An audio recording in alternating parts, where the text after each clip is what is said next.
the second guy. Welcome to 3R Sports, brought to you every week by River City Media. Boy, I'm coming in hot tonight, guys. Just got off a great show with my friend Mike Leach, where we discussed barbecue for the last hours. Let me tell you what I'll open the show with tonight. I bought food for me and Anna Lee. I do it every Tuesday because I got two shows back to back. And I just get off, and in the 30 minutes in between shows, I'll power through some chicken wings, a burger. I discovered tonight there is no powering through salad. So if you bring home a healthy salad and you've got 30 minutes to eat it, it ain't going to happen in 30 minutes. So Randall is still hungry, so he might be in a bad mood here because a fat guy's got a bad attitude. Randall, I'm going to put that on your tombstone. No powering through salad. Powering through salad. Let's bring in our two featured superstar. One, man, I'm telling you, Robbie, are you going to show up every week looking this dapper? I have night court usually on Tuesdays, and so I'm coming straight from court. Really just, our rivals up in Bristol, Connecticut, just showing them kind of we can look nice too if we have to. What do you mean? My River City dog, Freddie Free Dog shirt is not as nice as the suit and tie. Hey, I've got So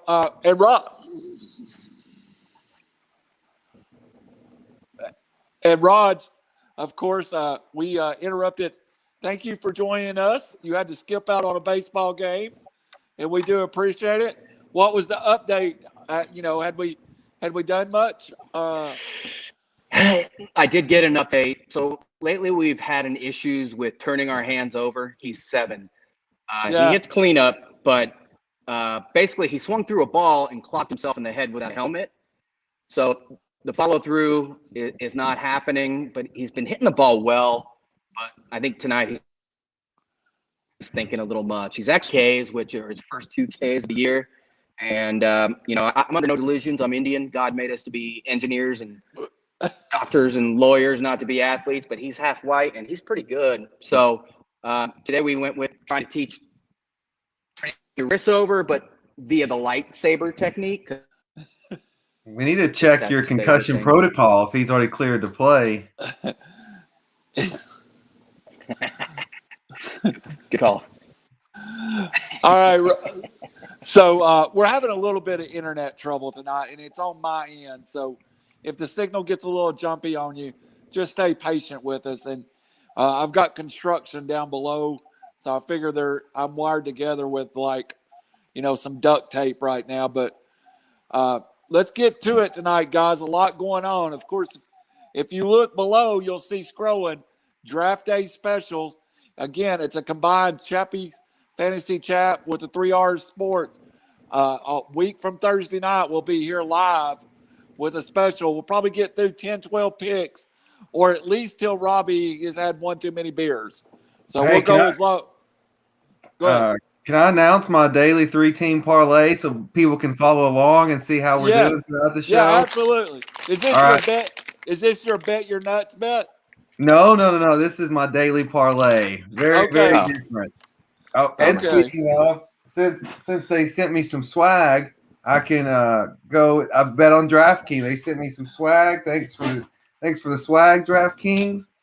But I've got the Indians. I hope I didn't just get in trouble with the FCC again. I got the Indians and the Reds and the Tampa Bay Rays all money line. 3-team parlay.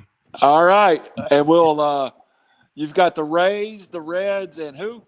The Indians. The Rays, the Reds, and the Indians. Okay. Well, about to be the Cleveland baseball team, I guess. I guess so.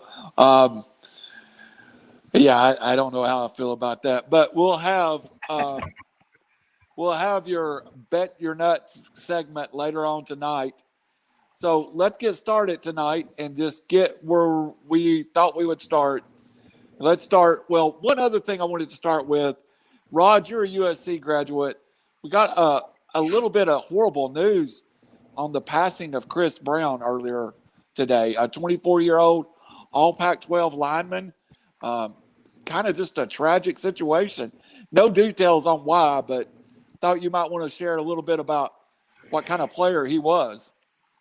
Yeah, I mean, first of all, I'm a UC San Diego graduate, but I'm a USC family. My first game was in 1980, and I've had season tickets since. Dad and sister both affiliated, but that's about me. And who gives a what about me right now? Chris Brown was. I mean, Sam Darnold said he was crushed, and Brown wasn't the most talented guy ever. He worked really hard and worked his way up. I think he came in as a freshman on third string. Just a super nice guy, one of those positive outlook dudes, and Darnold is obviously is a simpatico with people like that. I'd like to know more because it's unfortunately an epidemic in the sport, and with USC, there's been a number of young players that have passed away over the last 3 to 6 years, and this one hurt. I never had met him, but I really admired him. He worked his butt off to become the player that he did. Yeah, and it's sad to start that way, but we wanted to at least to recognize him, put our sympathy out to the family. Thank you. And of course, no matter what school he went to, nothing but love. Anybody that plays at that level loves college football, which we all do too. It doesn't matter if you're a Trojan or a Vol, you love college football if you make it to that level. So interestingly enough, let's start. We're going to open the show with the current state of something in college sports. And right now, Tennessee, we started a week ago with one commitment or two signees, one, the 61 player in America from California, and then a Kennedy Chandler, a top 10 rated point guard. And then Robbie, the portal breaks open, the world breaks open. Kids are reclassifying. Kids are changing schools. What do you think of the current state, and has it changed recruiting as we understood it in the past? Oh, it has blown the doors off of what it's been in the past. I was thinking about that a little bit on my drive home tonight, and how's it going to look? And our coaches viewing tape and recruiting at the same time, and then it looks back. There's obviously no direct contact from coaches to opposing players, not even opposing players that are already going during the season. But the problem you're going to have is there's no commissioner like the NBA, and you see what happens in the NBA. The guys recruit themselves. This Right. AAU circle that they play with. Go all, you split your ways after high school, go to two different schools. Hey, how's that coach treating you? Or what's that atmosphere like? I'm not really happy. Let's get on a group text, and you have your whole AAU team. Hey, it's so fun to play with Coach X. I mean, it probably won't stop, people like a certain coach in Baton Rouge from contacting players during the season, but it is just, dollar bills.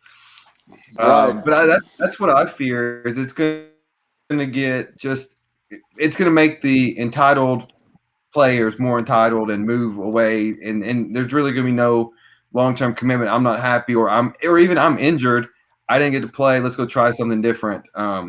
And I think I know UT these last season and this season, this is what Kentucky and Duke. Not the level of success, but just new roster every year and turnover and another thing is hope doesn't die after signing day, and this is our class coming in. It is something Right. to pay attention to all year long. What 4 stars, even 3 stars from the previous class, who's not getting to play, and where did they go? Look, and who was their top 3, and who'd they not pick, and kind of just shift the landscape. But yeah, complete game changer. So there's a good point. There's a good point in that, Raj. Does it become equally as important to finish second in someone's recruiting as it does first? Because now, obviously, if you finish second and you're a 5-star, you go somewhere and you're unhappy, you can immediately move somewhere else. I wouldn't even say that. I think affiliations, it's the new one and done is what it is. you never know where someone's going to go. You look at a kid like Nimari Burnett, who was a 5-star kid, went to Texas Tech. USC reportedly finished second, didn't really get out of Tech when he wanted to, and he ends up in Alabama. New coaches there, NATO, new assistants. You just never know is my point. And Nimari Burnett, I believe, is from Napa, California. So it's relationships, affiliations. I think that does matter, but it's also more or less a crapshoot, if you ask me. So, Robbie, Tennessee took a transfer within the conference from Auburn, a kid who went to Auburn that played significant minutes, and Justin Powell, who was part of their future, and he moves to Knoxville, and it's from all I could tell was the kid wanted to be closer back to Louisville. So do you find that kids moving, can you be on the sidelines and look and go, hey, that kid would fit my program? If he hits the portal, that's who I want to recruit? Well, I think there's two things in that. Where someone's from, like you take the kid, the 4-star from California who committed to Tennessee without even visiting because of COVID. He could come to Tennessee. I don't like it. I'm going back west where I'm more comfortable, and it could be something like that. So I think it is. Is it a fit?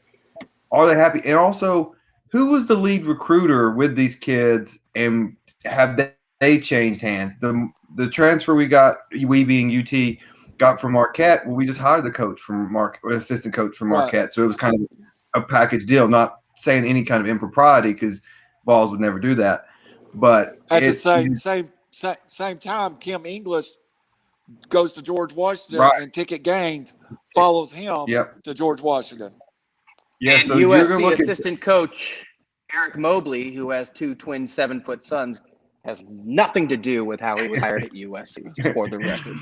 Yeah, so I think it's going to be what coaches, where they're from, what's their happiness level. You take going from Louisville to Auburn, Alabama, while still in the same southern region, it's a whole different dynamic as far as lifestyle goes. And frankly, these kids have been essentially locked down, even worse than the rest of us have. Right. And last thought on this, Raj, do you find it, and Robbie, you can add to this one too. Do you think this destroys competition within the NCAA, or are we looking at a new normal in college athletics? That the new normal is, if I went to UT, not that I did this, but I went to UT and say there was a certain biology class I couldn't pass, and I took it 3 or 4 times, and I still couldn't pass it, and I end up going to UT Chattanooga and graduating because I could pass the biology class there. That was what a normal college student does. Does this put the athlete on the same footing, or does this give the athlete an advantage that shouldn't be allowed in competition? It's a great question, and I don't think it's the new norm. But then again, scientifically, when it comes to health and the pandemic and society, when the NCAA declares that we're back to the 1-year sit-out rule, then that's going to state a little bit more about, again, the state of the country, the state of the pandemic.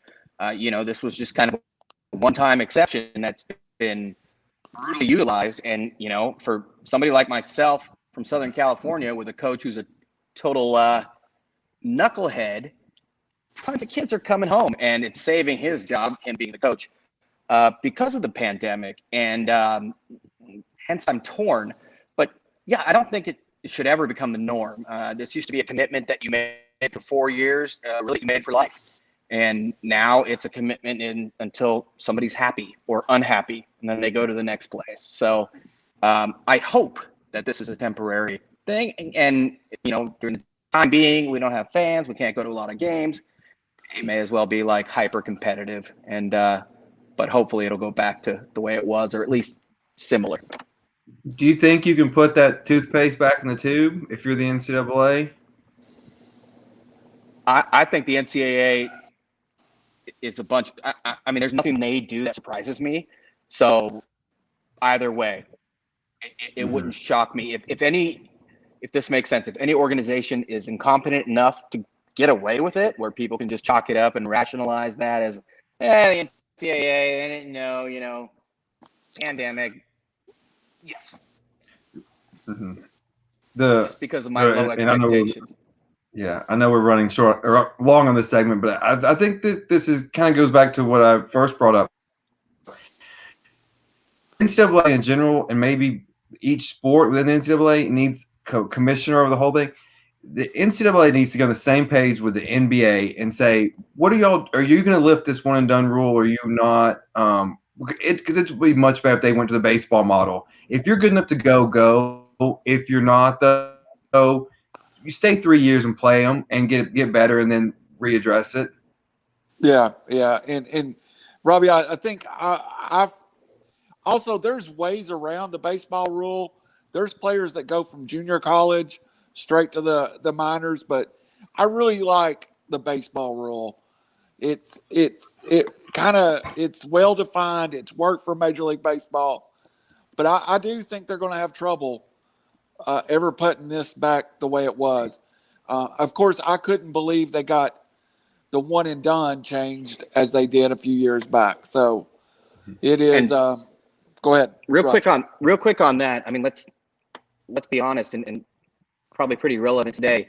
Socioeconomically, who does the "you must go to college" rule affect the most when it comes to basketball?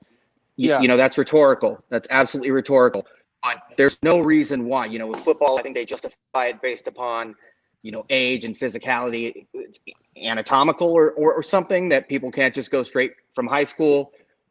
Basketball is something different.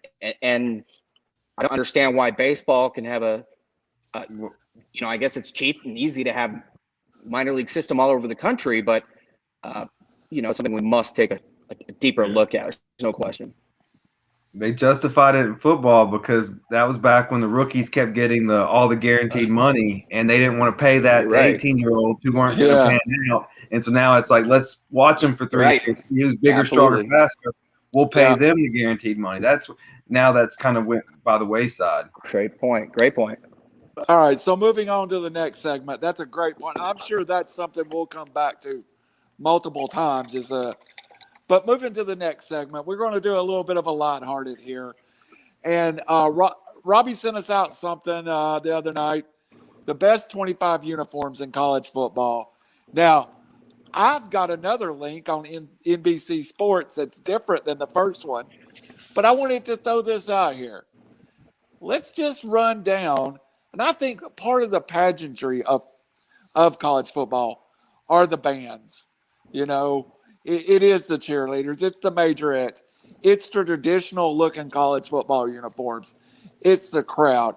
I don't know that I've ever embraced the Oregon look or whatever. But let's start with you, Raj. And I know you're an SC guy. The SC finishes usually towards the top 10 in uniform style. What is your favorite uniforms? I mean, get off my lawn, bro. I'm full-on traditionalist. Notre Dame, Penn State, Ohio State, Tennessee, Oklahoma, Michigan, Alabama, just classic. Florida State. No, I mean, Florida State was a one specific gender college up until like 1980. Oregon, and we spell it WHOREGON, thanks to Uncle Phil. No, I mean, neon green and stuff just to try to get, the smoke and mirrors. But yeah, I'm straight up traditional Penn State, Texas, you name it. In our conference, even UCLA has got the simple cursive, Cal as well, but obviously I'm biased. Robbie, do you have the list you sent out that you could read down for us? Or if you don't, I don't have it handy. Okay, that's fine. What do you? I mean, I agree with you. UCLA is one of my favorite uniforms. Raj, I know that drives you crazy, but it is. But Robbie, what do you find appealing? Do you like the tradition, or do you like something new? Okay, so I'm also a get off my lawn kind of person. I think I think Oregon has its spot, and I think they're fun. But my top college football uniforms, and I'll get real specific. Michigan's, well, one, get rid of the stupid helmet stickers for Michigan. But Right. Michigan, white uniform, yellow pants, well, and get rid of the white pants. White jerseys, yellow pants, or maize pants. That to me, that's the best looking college football. Okay. And I like Ohio State's home, and that matchup paired together is perfect. Also, USC and UCLA, when they do the home and home, they both wear the home jerseys. Yeah, Great to look at. I love the LSU tradition of the white jersey being the home uniform. I just think that's just something cool they have. Also, Alabama and Auburn never ever changing it up, just same uniforms all the time. My favorite look as a Vols fan is white jerseys, orange pants. right. That's my favorite. I think for just personal preference, and I'm very heavy on the white jerseys, but I like the orange being at the bottom instead of the top. It's just my personal preference. Question for you both: the gray unis. I liked them. I liked them, but we kept getting our ass kicked every time we wore them. It's always like we're gonna get our butt kicked, but hey, look over here, we look great. Like Notre Dame would wear the green jerseys when they played #1 USC. Like, at least we look good. Yeah, I liked them. Yeah. I thought they were dope. The problem with Tennessee with the gray jerseys, we'd always wear them against teams that were better than us. Like it was going to somehow make us better. Like, no, wear them against Vanderbilt. Well, wear them against Tennessee, Chattanooga. You can't even say Vanderbilt anymore. Yeah, bro. Akron. Maybe, yeah. No The homecoming jerseys. Yeah, I have a smoky gray jersey. It won't be coming out of the closet again because I had some nightmares in the smoky gray jerseys. Sorry, guys, I had to change off the other microphone. It was causing us all kinds of issues. Can you still hear me okay? Yeah. Has that been asked for Heupel yet? Is he going to do any alternate jerseys? Has anyone asked him that? I don't know that they have. I could do without them until we get better. Now, if I don't know what their first question was if that hasn't been asked. I know. And in the other segment, thumbs up, thumbs down, we'll probably talk about some jerseys. I got some that I'm gonna run by y'all and just let you give thumbs up, thumbs down to what you think of them. And I tried to get a collection of both old school and new school to let us kind of see what it is. So, I hate to move on because I love uniforms, but we're trying to stay on an hour, everybody. Let's plug the things we got to. Draft night, that show will be an extended version of this show. Plus, we're adding Chappie back. We'll be here for about 2 hours. And we will, I think we're going to have some action draft night. So I'm looking forward to it, guys. And also, of course, Thursday night, OA with Chappie and myself. And just join us. We appreciate bringing this and you be here with us. Brandon Chain said no to something. I ain't sure what he said no to, but he said no to something. On to the next subject real fast. Oh, wait. I bet what he's talking about is get rid of the helmet stickers. That was Michigan specific. I love Ohio State Buckeyes and Florida State's Tomahawk Chop. I like that too. Those are the only 2 helmet stickers that are worth a dang. Yeah, I really like Ohio State's. And that's actually in the questions of pro helmet or anti-helmet stickers. And one more that never gets mentioned that I think is great is I really, really like that old school tradition of the horn, the Vivo on the side of the helmet of Texas. But I like it in white and white. Robbie, I don't like to see the orange and white. Their road uniforms are really, really nice. LSU is my favorite uniform. Those are sweet. So, If I wouldn't mess up my camera, the professional here keeps kicking his chain underneath. So moving on. Go ahead. I was gonna say just real quick, the jerseys that annoy me the most, I think, is Georgia. They just are so. How do you mess up red and black? I don't know, but like, I mean, it's like Green Bay got the wrong color shipment and just we'll throw this on and let them play. I think it's the silver pants that makes me just like want to throw up. Yeah. All right. Their head coach. And this one we'll spend a little bit of time on it. Well, just mainly we're touching base here, guys. This baseball season's underway, and by the way, the Bet Your Nuts, Raj wins with the Dodgers winning that series. Robbie got robbed too. We should have live on the air while we were those broadcasting. jerks. And then, of course, Orlovsky wins in UFC's co-main event. We were 3-0. Off to a good start. That'll be coming. Where else can you get that kind of winning percentage? Nowhere. Nowhere. So baseball season started, and we have suffered. The Braves currently have 6 people on the DL. We saw Tatis be on the DL. I've seen more people on the DL than I've ever seen to start the season. We know that a lot of Latin baseball was limited, which these guys that play Latin baseball play all year, all around the clock.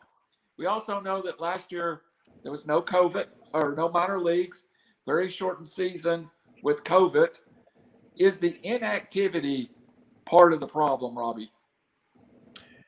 I think it's just rolling over to. You talking about inactivity as far as like the injuries and all that? Yes, they've played 60 games in 2 years, and now they're playing every day, travel, full 162 season. Oh, well, I don't know about the inactivity. I think it's just the break in their routine. I mean, these are guys that wake up the same time every day, eat the same, and then added travel and not getting an off season and not taking that time off and then coming back and all being in a. I think it's just a different scenario for extremely regimented people. It would be, it's almost like you can walk around your house in the dark.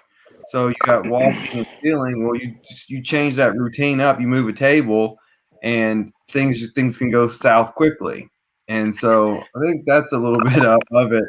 I guess you guys don't walk around your house in the dark a lot. Yeah, I do. I try not to move tables, but I like that. No pun intended. Things could go south quickly if I fell to the ground. But I agree entirely.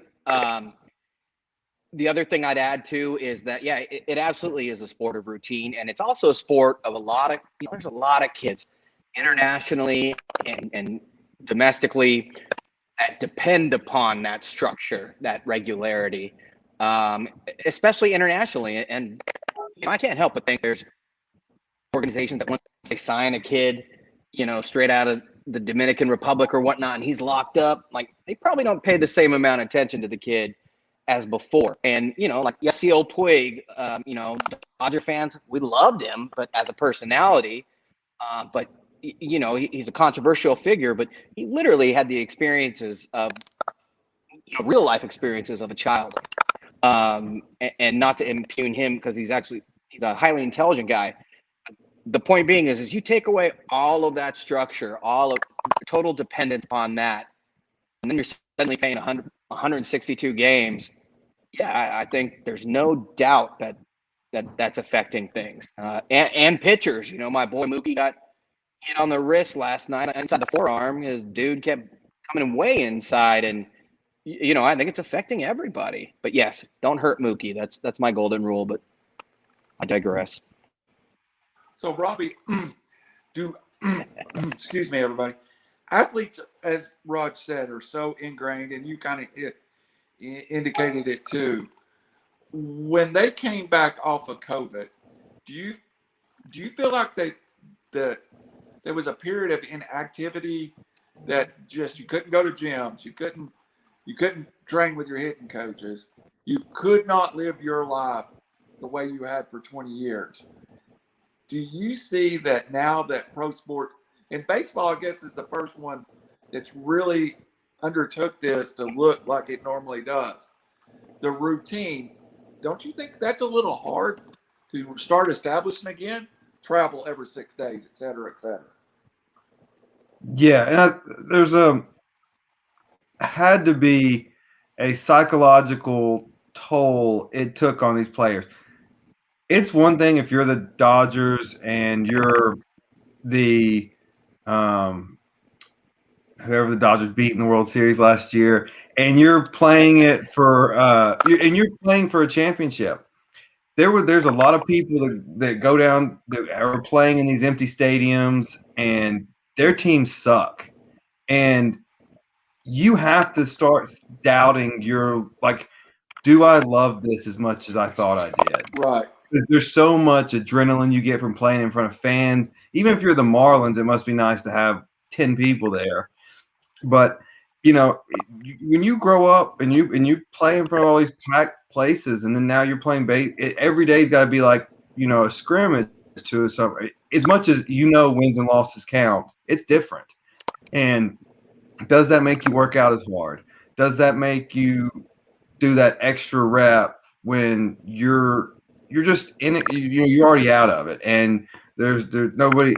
You're not on TV necessarily. It's just, I think there's just a mental aspect that leads to a physical breakdown also. So I think you're very to the point there, Robbie. Raj, one last question or maybe Robbie, you both can input to this. I'm really concerned if we've seen this many injuries in baseball. What could college football look like? New crowds. I think college football was probably the most effective sport without the crowd being there. Do you think, for lack of a better word, this is a new environment, and I think kids will absolutely go crazy to have 50,000 people back in Neyland Stadium or 60,000 people in Bryant-Denny Stadium. What do you think college football will look like pre or post-COVID, Robbie?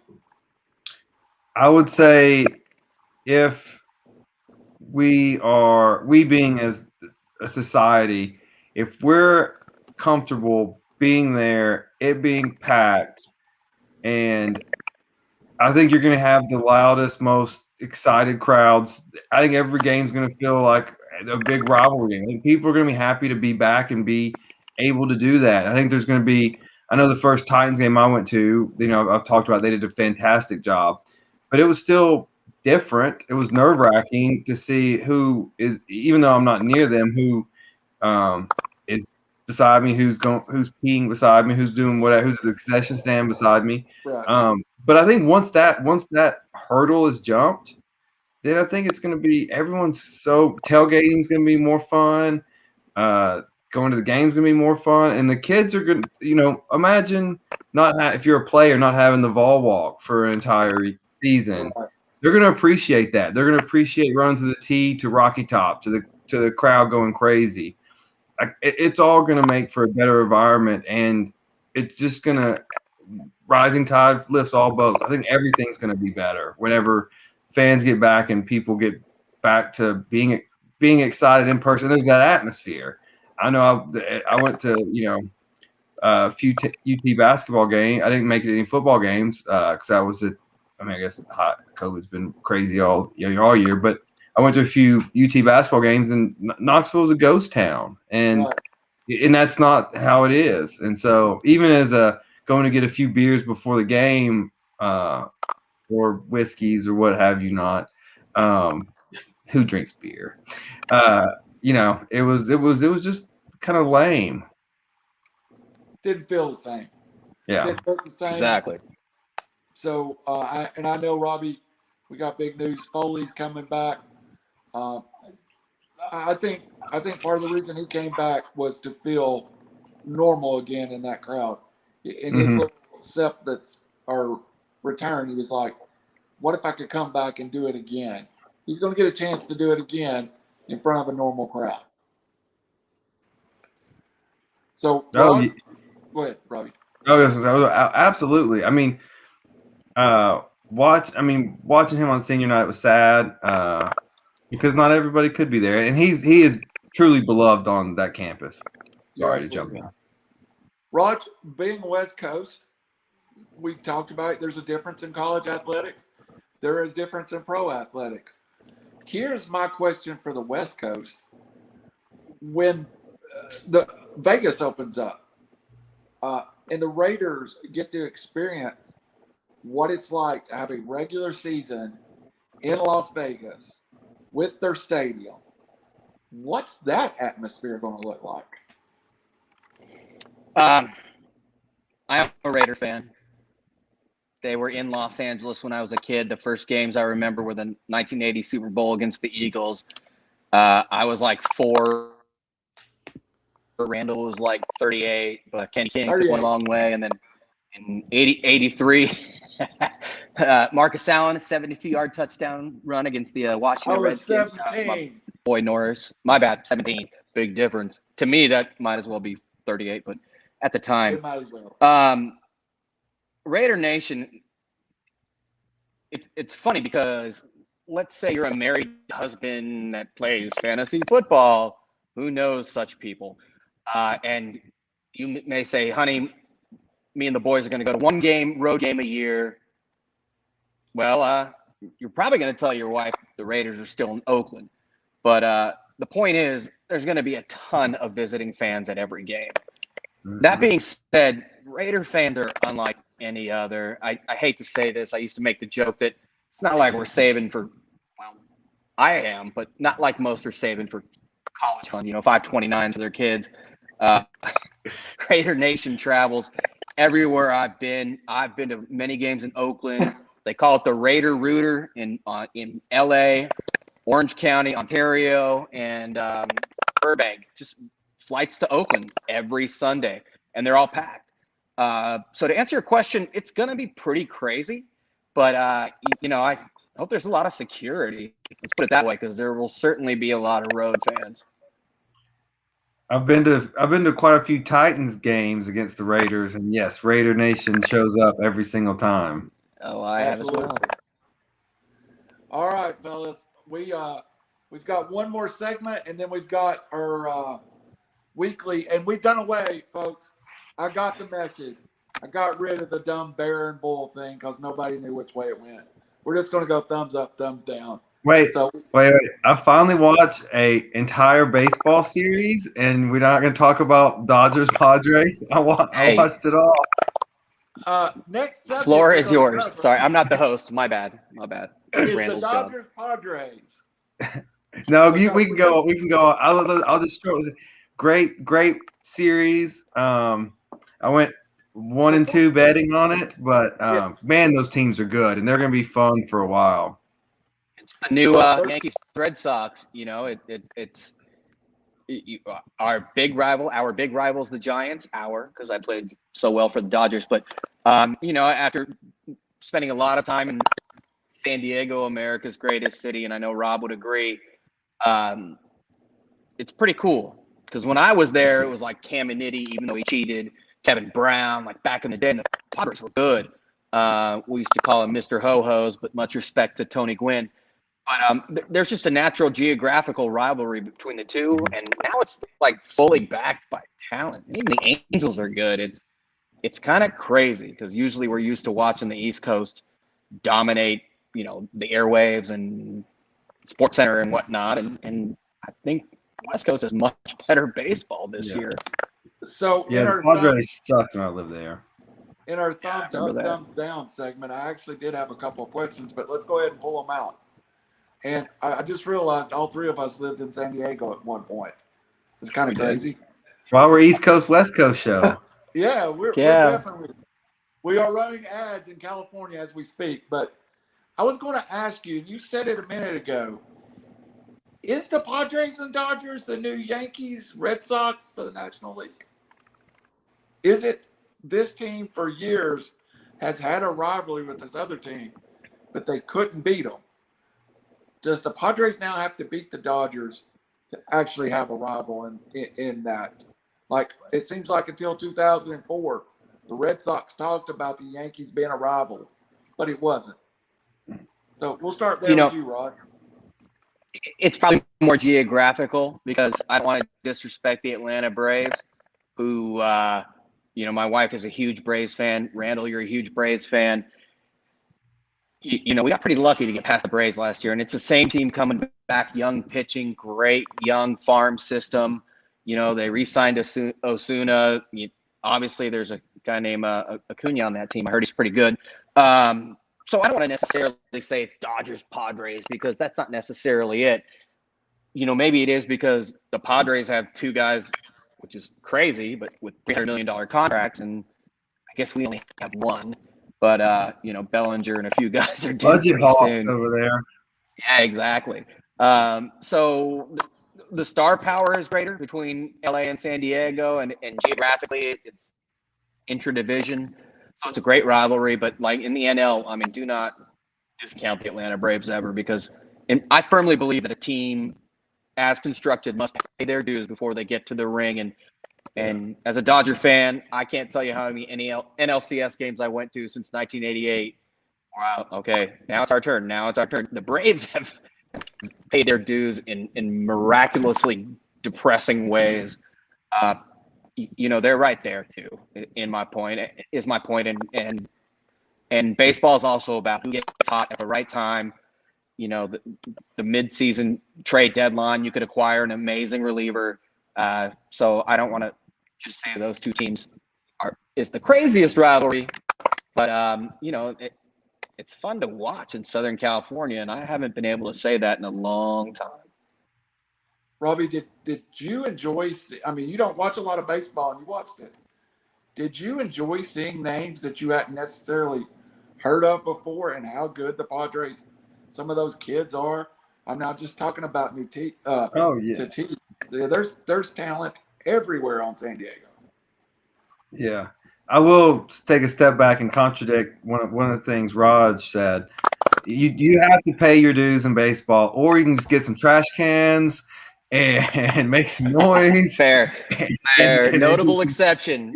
Then you can just go right past. Notable exception. It was those guys forever.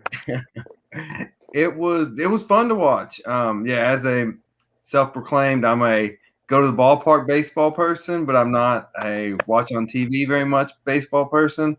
But that, it always helps to gamble on it to get some attention.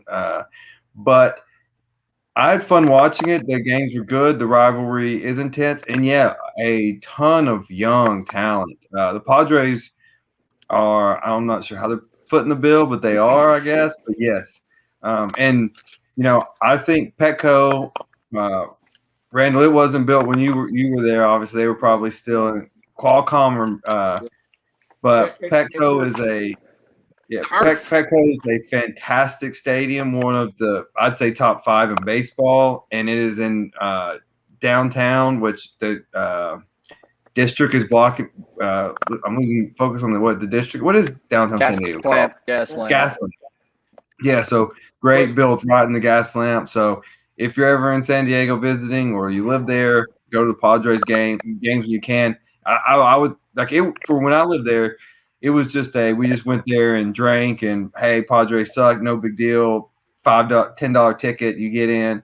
I'm sure it's going to be a tough ticket and a great atmosphere with a great team.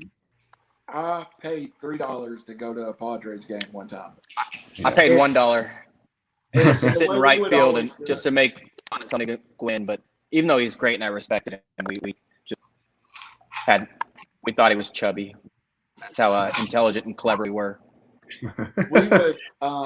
We would go when somebody was coming in we wanted to see. Say if St. Louis was coming in, we would go so we could see Ozzie Smith, or the Dodgers was in town, we wanted to see the Steve Garveys of the world or something. And we would time up our trips so that we could go see and I'm glad to see it because I've been in many baseball's games in San Diego at Qualcomm. Yeah. Where they were lucky to be 5,000 people in the stands. It was the Florida Marlins at one point on the West Coast. So to change up a little bit from baseball, and the last subject we'll really cover. And folks, we're trying to keep this really tight. We may run just a minute long here because I want to let this subject, want to go through this subject. Recently, the thought of super conference are back on the table. Expanded playoffs to college football. I think we are headed towards the point of expanded playoffs. It sounds like there's a real agenda to expand the playoffs in 25. Also, I think if we do have expanded playoffs, what I've read, we may be pushing even closer and closer to a mega conference situation with our Power 5 conference. And the what I've read is maybe 74 to 80 teams in the power conferences. So it brings up a lot of great questions. Let's start with the current structure. And we'll start with Robbie.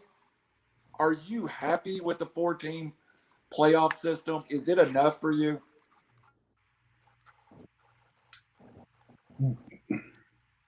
So this is a all about me question because they're all about me answer, I should say. Is it okay for me right now? Yes. Yeah. So this is straight from my perspective, what I care about right now. Right. 4 teams is fine, perfectly fine by me now because Tennessee's never been 5th, 6th, or 7th. Exactly. And I mean, I didn't think that this year. The last couple years, I mean, when's the last time we've had a really good semifinal game anyways? It's Clemson, Ohio State, and Alabama right now. Throwing two or three, 4 more teams in there, I mean, it just the delay's inevitable. I mean, but how many times has Alabama legit got upset in the last decade? I mean, they've lost to Auburn a couple on the road. Johnny Manziel, Ole Miss, I guess, all those Ole Miss teams were good. I mean, I just don't, and Clemson hardly ever loses, unless they fix the watered down or not the advantages those teams have. Unless they figure that out first, expanding it more, it's just waiting up when the Final Four gets there. I mean, the caveat to that would be playing on home stadiums. Maybe kind of cool to have an Oregon play at Alabama for the first round, something like that. That would put some intrigue, but just to move it around to the bowl cities, unless Tennessee plays in New Orleans or the Rose Bowl, then okay. But yes, purely me question. But yeah, I don't see a reason for it right now. Okay, fair enough. And then I wanted you, and one of the answers that I have is, it doesn't affect my life right now, and I kind of like it this way. Yeah. But another answer I would give you, and Raj, this one is for you because you are a Pac-12 fan, and we've seen the Pac-12 get left out of the NCAA Final Four for football. Should all conference winners in the Power 5 be in the playoffs, thus expanded playoffs?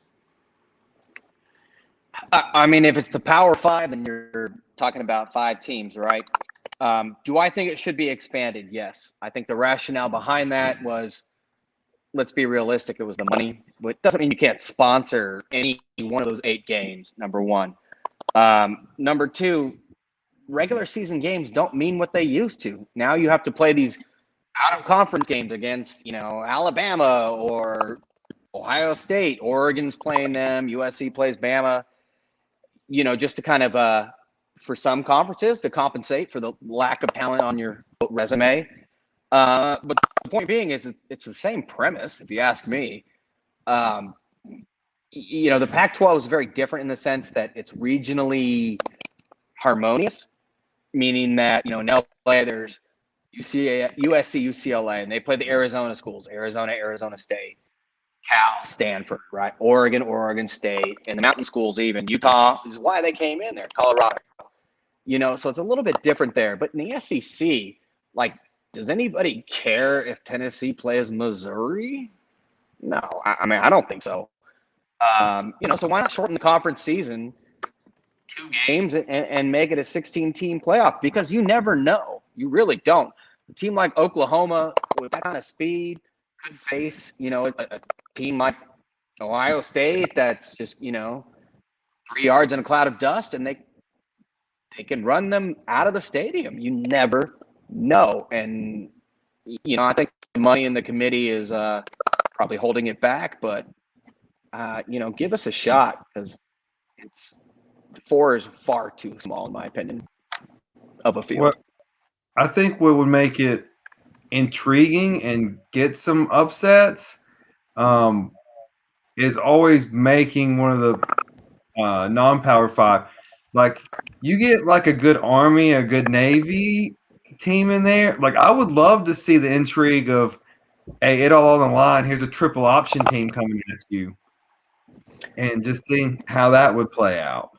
And you have the freedom to do that in a 16-team playoff. In the NCAA committee, when it comes to basketball, we all know there's sick, twisted individuals, and they love agendas and matchups and things. And I mean, who wouldn't want to see that in football? I agree entirely. But right now, there's no freedom, no flexibility. It's the same 4 teams. And I'm not just saying this. Those same 4 teams deserve it. They are, much respect. Much respect. But there's no reason why we can't open it up. It really has become in college football lately the big 3 in Ohio State, Clemson, and Alabama, and then the 4th team that gets in. But Robbie, is Alabama so good that they make the playoffs null and void if we did expand them?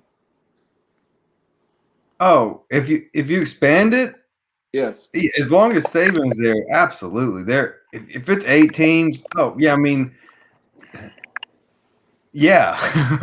Are they gonna look at the SEC? Carolina new coach, Tennessee new coach, Vanderbilt new coach. What do we got?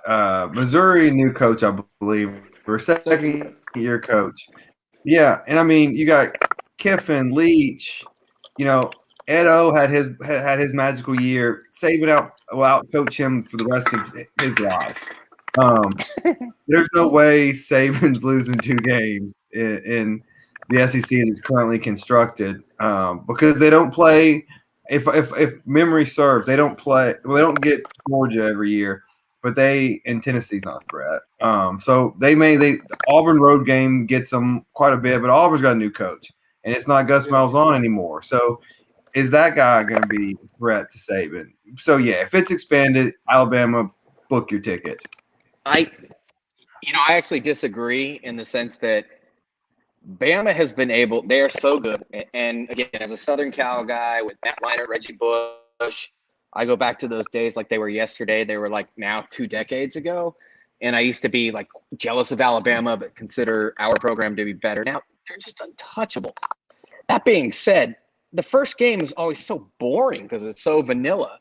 So make them play a couple games and see who can do what. I mean, they've got, 4 deep and 5 stars. So they've been able to literally, the first game is like they played Washington, the one Pac-12 representative a few years ago. And I think the final was 24-7. I don't remember because USC? I fell asleep. Didn't they play USC a couple years ago? Not in the playoffs. I was at the game when we played them in Dallas. And we went up 6-0, and then Alabama scored the next 52 points. Yeah, that was a classic. Yeah, Advocare Classic or whatever. But the point is, you have to use your roster, and Alabama's best suited to do that. But change your game plans and things, because Alabama's been pretty much able to walk into the championship game thus far, largely being the 1 seed. Oh, I may have misunderstood the question. Was Alabama a lock to get to the championship? Was it just get? Oh, okay. I was saying a lock to get to the playoff. It was my bad. I'm just misunderstanding. Oh, yeah, no, I agree. Yes. Well, but your point is still the same. I think you're right that I just don't see a scenario where Alabama. It's got to end at some point, but I just don't see it anytime soon. So while we're in this subject, let's quickly, if we expand to super conference, I don't mind. So let's be a little realistic. North Texas, is not ever going to be a a Power 5 school. But there are some marginal schools out there that is going to be swept up by someone in this Soviet power conference. Right now, the Big 12 has 10 teams somehow. Who are the teams that you think of when we say, okay, we're going to add 10 to it? Who would be some of the teams do you think that could be brought from? For example, I think Cincinnati has proven their program at times are good enough to compete at a high level. But outside of Cincinnati, maybe Central Florida. But Robbie, close to home, is Memphis good enough to be in the Big 12? Well, I think that they could be. They've shown they're good in football. Now, Memphis could be a mid-tier Big 12 football team, and they could be a top 4 or 5 basketball team. Correct. I agree. But the problem is it's not competition, it's TV market. And Memphis doesn't add enough TV market to the Big 12. Maybe Cincinnati does. The obvious one, if I was the Big 12, would be UCF. Huge alumni base, good at football, decent, they make the tournament enough to be relevant. And then so that would be, and that gets you into the Florida market. So the Orlando area, that would go there. And then if I doubt BYU ever would, but that would be another one you reach for. But maybe Cincinnati, UCF. But honestly, I think the next big move isn't the Big 12 expanding or the Pac-12 expanding. I think it's them all getting together and saying, what's our big – similar to what they were thinking about in the European Super League. At some point – not at some point, a while ago, the NCAA has lost its power and its function for football. It owns the tournament in basketball, so it will be around in basketball. But the college football playoff isn't owned by the NCAA.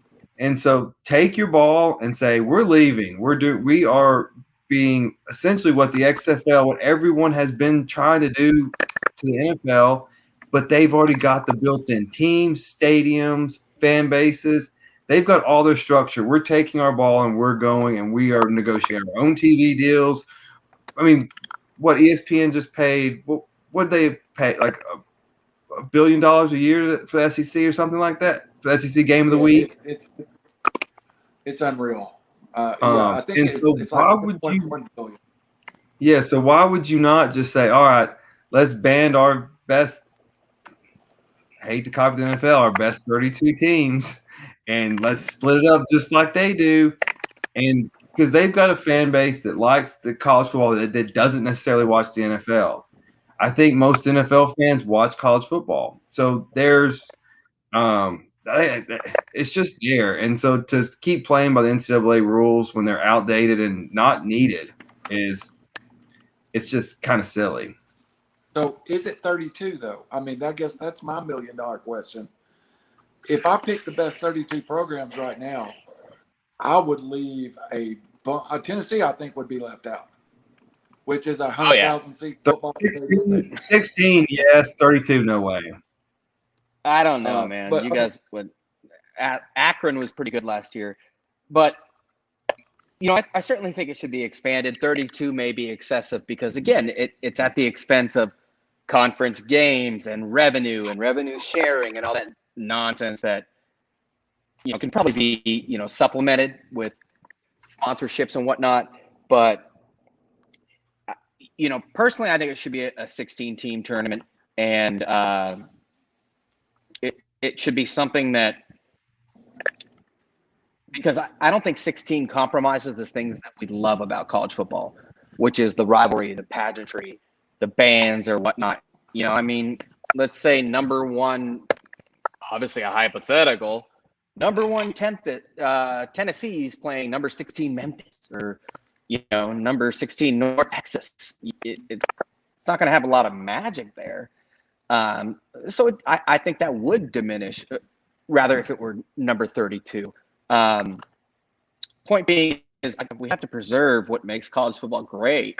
But at the same time, I mean, it should be more equitable or at least more entertaining. So in this scenario, though, and then we'll go on to our closing 2 segments. What happens to mid-majors? What happens to Boise State? What happens to Marshall? What happens to Wyoming? Do they then become the new college football? And there's a super group of Tennessee, Alabama, UCLA, USC. And then there's a next level that's created that is Wyoming, Memphis, Marshall. And that becomes more important, almost like a Division I AA. Could you see? Go ahead, Roger. I want to ask Rob this because Rob has very unique perspectives on certain things, and this may be one of them. What constitutes a mid-major? Like what? We talked about UCF. They have almost 60,000 undergrads in the Orlando area, most of which are commuter students. But why can't? To me, we're just saying that like a team that doesn't, or a school that doesn't have the same status level of others in football isn't quite ready to be considered seriously. And I don't really understand and what would be the alternative. And Rob is very good at thinking outside the box, so I wanted to ask him. Yeah, that's a good question. Thanks. Yeah. So no pressure. To me, in football, I wouldn't say it's the conference affiliation necessarily. It is the scheduling power. So UCF doesn't have any scheduling power with the big boys at all. So it's always if they want to play, if they will even play UFC or UCF, it's always on their terms at their stadium. No home and homes. I think Florida debated it for a while, and I think it was 3 games at Florida for 1 at UCF. And so to me, that's the mid-major. You just don't have power. And the reason why you don't have any power is because you don't have access to the tournament at the end. So to parallel that with basketball, the Zags have gotten power because they have made it to the tournament. They've made the runs. Loyola Chicago has got a brand. They've made it to the tournament. They've had access to the money. They've had access to a championship path. So they can play at least neutral site games against these teams. They can, or a home and home. They can negotiate. Where in football there is no negotiation. So that's my view of a mid-major who doesn't have any power. When Boise was at its height, it played a home and home with Oregon. I can remember the LeGarrette Blunt punch. And so they got the Ducks to come to the blue turf and beat them. So that was the closest that anyone came to breaching a lower conference into some negotiating power. So I'm just a tad bit older than you guys, which we like to point out, and I enjoy Ben. But while you were talking, Robbie, there's 3 examples that come to mind to me, and they're from different era. And Boise was the first one. I think they got on the door, and I actually thought Boise actually had a chance to get a spot in a Pac-12 or a Big 12 at one point, but they didn't make that leap. The other one that comes to mind was in the mid-90s or late 80s. Southern Mississippi got on the doorstep. And Southern Methodist. Yeah, well, Southern Methodist was there until – He's talking about Brett Favre. Oh. Brett Favre, Southern Mississippi. And I'm going to wrap this up, and it'll make sense here in a minute. The last one I can truly remember going from no scheduling power to ultimate scheduling power is Florida State. If you looked at Florida State in 1976, it looked no different than probably a lot of these schools look right now. Again, they were all female. They were one gender up until a certain point, right? To a certain point in the 60s, they were. Southern Miss and Florida State did it one way, and it's the only way that I've ever seen it succeed. And Southern Miss beat Alabama, came to Knoxville. Southern Miss was willing, and Florida State. I remember Florida State playing. I don't remember if it was one of the Mississippi schools 4 times to get a home game. They were just like, we're so determined to do this. And they got there by starting to win those football games. So I guess they laid out the pattern in the 70s. You've got to be willing to make those 3-for-1 Atticus prices, like UFC was negotiating with Florida. But if you don't win, it doesn't pay off. Mm-hmm. So, that's a Florida State's a great example. The one and the geographic advantage Florida State had, and correct me if I'm wrong, but they're obviously in Florida, but they went from independent to join the ACC, who had no footprint in Florida. Right. And so thus nobody to block them. Right now, UCF will get blocked in the ACC by Miami and Florida State, and they will get blocked in the SEC by Florida. And so really UCF's only landing place is going to be the Big 12. Right. And to a certain extent, while Miami had a bigger footprint always than Florida State, if you'll remember the Michael Irving teams in the 80s, Hurricane teams, they really came from nowhere to be a dominant power in college football that got them into the ACC. So, right. They were in the Big East at that point, right? Yes. Right. Yes. So, guys, this has been a great show. Y'all want to do thumbs up, thumbs down now, or you want to go straight to bet your nuts? Because I think we'll do a couple of thumbs down. Yeah, just a couple here. Let's do both. Go back to the uniform question. Is Oregon's uniform appealing to anybody over 18 years in age? Raj? Not with a brain, no. I mean, well, then again, I'm easily seduced by a lot of things, and so is Rob. So I'll say maybe, even though I loathe them. But yes. So you want to give me a thumbs in the middle? This one. Yeah, that one. Robbie, your thoughts on that one? So Oregon, yes. Maryland, no. If you're gonna do it, be the first to do it. Or be good at football. Yeah. Definitely don't be all flashy and suck. That's the worst. All right, next question. Thumbs up, thumbs down. Tennessee State hires Eddie George with no coaching experience. He then hires Hugh Jackson to be on his staff, adds Jeff Fisher as a consultant, hires Jeff Fisher's son to be a defensive coordinator. Thumbs up, thumbs down. Eddie George succeeds at Tennessee State. Start with Rob on this one. Thumbs up. They really have nothing to lose, and with Jeff Fisher on your staff, you're guaranteed to go 8-8. From a Titans fan. Raj, what's your thought on Eddie George getting a head coaching job? I don't get it. I mean, usually it's marketing, it's promotional. He's never coached before. He's a handsome guy, and he's got sweet headshots, and he probably worth like 20 to 40 million in his life. And yeah, I really don't understand it. Aside from Tennessee State, which I don't think they had any money paying him an excessive amount. But yeah, it seems like it's all for show.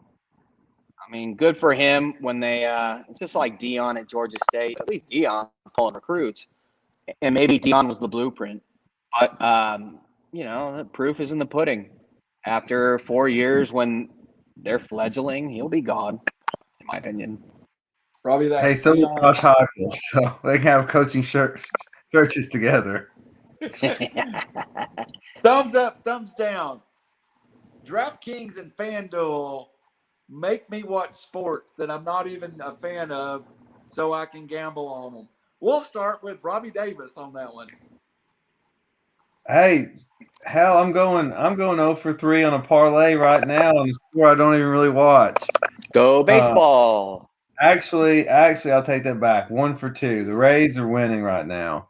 To be fair, though, we were going to bet I was going to bet the Pirates, I think. They got postponed. But, no, it makes me want – well,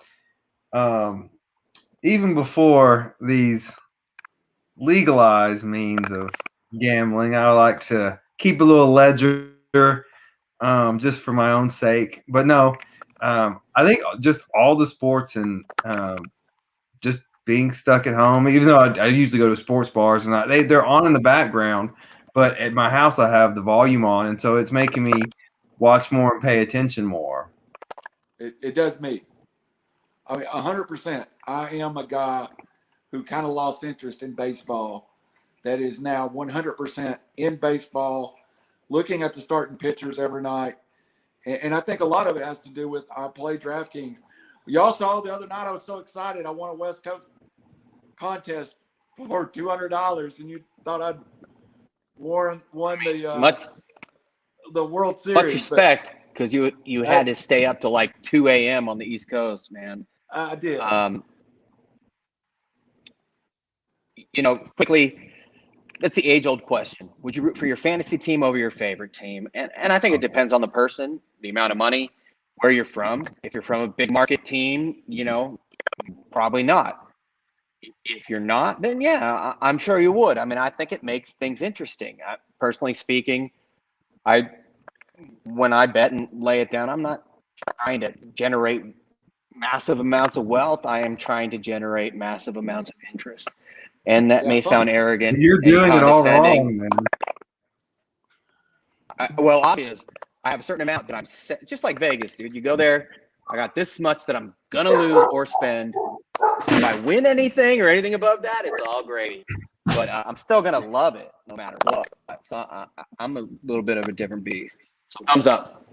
I'm definitely a root for my team over my fantasy team. But I purposely try to do both because I don't draft players that are going to be in the Titans division unless I absolutely have to. And that's why you haven't won the league in 20 years.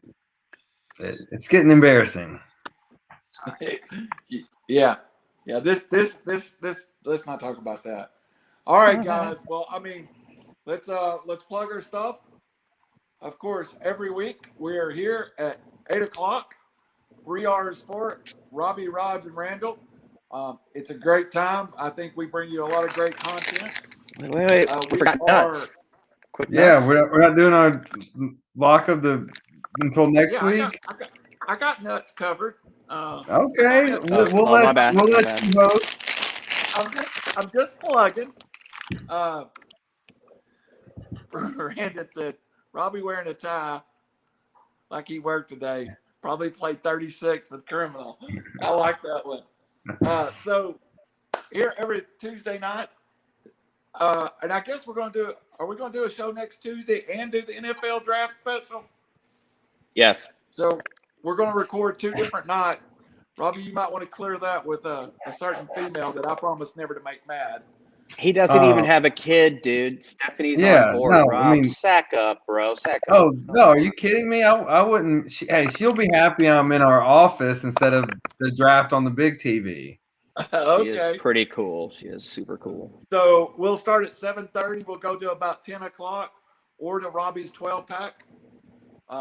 And we'll have a gret time and warn the FCC in advance to go watch somebody else's show. I sent this break for a second. Y'all can just be part of the inside of the show.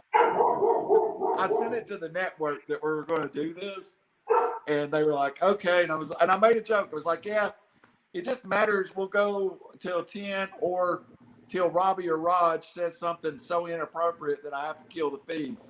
And do you know what I got back? Just make sure they don't have the TV on in the background when they do it. Hold on 1 second. I gotta. Well, you guys keep. My wife is locked out. Hold on. So may as well start with me then, because he's going to be locked out for a while, if you know what I mean. I think we're safe as long as we don't turn the TV on the wrong station. Or I'm excited about the draft. I still think we got one more big trade coming. I'm thinking the Denver Broncos are going to move up to number 4, but we'll see that. So, the most popular, sponsored by where's those nuts from? These ended up in my house somehow. These are Texas Roadhouse. They're not even like Dodger nuts. I think I just Texas violated. Roadhouse. No, I just found these, and it has nothing to do with Texas Roadhouse. They're just peanuts. Yeah, we're going to put our nuts on the line. Last week, Robbie put his nuts on the line with a baseball. It was 6-0 by the time you texted us, and we were off the air. So, what are you going to bring us this week? Which this parlay doesn't look like it was your bet your nuts. No, that's just my. This is my daily 3-teamer to fund my bet your nuts pick. Okay. So this week I'm giving you sitting at plus 200. So bet 100, win 200, get back 300 for you math whizzes. It is going to be, and I bet it this weekend, and I won this weekend. Denny Hamlin, top 3 at the Geico 500. Sitting at plus 200, top 3, Denny Hamlin. Nice. Raj? It's actually not this week, but you guys know that MMA-wise, I'm partial to my boy. Great kid, great guy. Neil Dariush, like one of the nicest people. Now, I used to do super well on his fights because he was an underdog. Right now against Tony Ferguson, this is May 15th. It's pretty close to even, but I'll take the Dariush money line all day. As for this week, the Lakers get back Anthony Davis and LeBron James. So, I'm always a money line guy as part of a parlay. Like when it comes to the Dodgers, Dodger money line plus whatever you're feeling lucky about. Because usually you'll get that one thing down. So if I have to go this week, I was trying to figure this out. I really didn't have anything, to be honest with you. My bet my nuts that Robbie is wrong. Oh, look at this action. I needed something. Somebody's going to be 2-0, and somebody's going to be nutless. Oh. All right. So I have got I've got to play a parlay because I just can't play. It's easy to say, I'm taking Usman to win because he's minus 400. But I'm playing a 2-fighter parlay with Bullet Shevchenko and Usman to buy it down to negative 145. Give me both of them to win. And also at plus 250, I'm going with Bullet to end the fight before the third round. So yeah, come here. I'm giving you a bonus pick. My bet your nuts is Shevchenko, Bullet Shevchenko, and Usman on a parlay. And then throw your money. There you are. Bullet to end the fight. Right there. So. I couldn't eat a Don't be shy. Hey, let's see the back of that jersey. What number is that kid wearing? Number 10. What's he wearing 10 Justin for? Turner, Chipper Jones. I was just looking at the NBA standings as the Lakers came up. Y'all know the Hawks are a 4 seed right now? We could have some playoff basketball just down the road. Yeah, the Hawks are doing so well. I went to see how many balls they were going to have in the lottery and found out right now they'd be the 21st pick. Yeah. Huh. Who knew? That's life as a Hawks fan, so I've been enjoying it. Yeah. All right. So Bullet and Usman. That's my pick. Robbie, we got just a minute. Why don't you throw out anything you want to throw out and hit us with some closing thoughts? Well, I mean, it's been fun. It's getting more and more fun each week, getting with you guys. Hopefully, people are enjoying it, and thanks for listening. And again, shout out DraftKings for the sweet merch. Free. On the week you refused to mention them, they sent you merch. Yep, that's right. Now I just got to think of some more things I use. Here's a cell phone. I'm not going to mention the company. And then it's a send a free cell phone. FanDuel. He's always working it. As for me, again, big ups to my boy Benny Dariush. People sleep on him. He's 20 wins, 4 losses, and I think 1 draw. Just sleep on anybody that's hardworking, that has a lot of faith, and that does the right thing. The other thing would be, per usual, go Dodgers, Lakers, anybody else on the West Coast, because I'm the only one here who pulls for us. Well, in a level of pathetic that only I can reach to, Saturday I am headed to Knoxville to watch spring football. It will be the first time that I have watched football other than in the broadcast booth during the high school season. I don't know how long I'll make it, but I've been super COVID paranoid. I am now vaccinated. I don't know if I'll go and freak out. I feel like a man. I'm afraid I'm literally, if there's a crowd around me, I may freak out and just leave. Hey, is there room in the car? I may want to go. Yeah, I'll yell at you offline. Okay. Hey, there shouldn't be a crowd around any Tennessee spring game. I think you're more likely to catch COVID walking down the street than you are to the Vols orange and white game. Yeah, I think so too, but I was going to throw it out there. And again, we appreciate all the support. I want to plug the shirts. They are on sale, but I'm going to be honest with you. This is how much I am an honest guy. I've got them available at a price right now. I'm going to have them $5 cheaper here in about a week and a half. So I'm not really going to plug the place that made these. I'm plugging the place that stole the design of these. So give us about 10 days. We'll have plenty of shirts in, and we're going to be able to sell them for $20 a spot instead of $25. So we made that deal today. Also, we've got hats that'll look similar to this, trucker hats that'll be in about 2 weeks. Thank you. Seriously, we joke around, but thank you so much to the 1,000 people on average that watch us spew our stuff on here every week. It is really nice to know that people take part of their day to watch us and give us feedback. And this is an honor to come to your home and do this. So we'll never forget it. We hope we entertain you, but we have to ask, please go to YouTube and like our channel. Please go to Facebook and like our Facebook page. Rod's got us like 300 new viewers by like half the way. All of a sudden, we're trending on the West Coast. That was just I'm Indian, so that was just my immediate family, my 250 brothers and my 10 sisters. Yeah. The official Twitter of this program is Robbie Davis's. What? Oh, I forgot about that. I forgot that I'm supposed to be tweeting that.